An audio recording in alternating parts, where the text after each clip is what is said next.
Oh geez, it's an essay.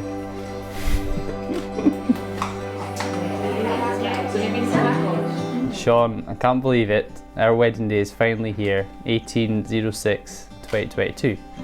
We've waited so long for this day, but honestly, I wouldn't have had it any other way. The extra year's wait has given us so many memories, but it's given us our beautiful little family.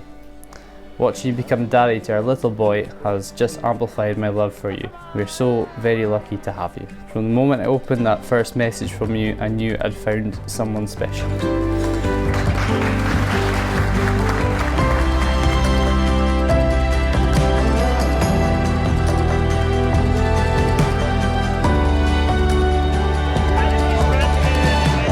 I love you with all my heart, to the moon and back, and way more than I love golf. Of course, with love, Shaun. Oh, that's lovely.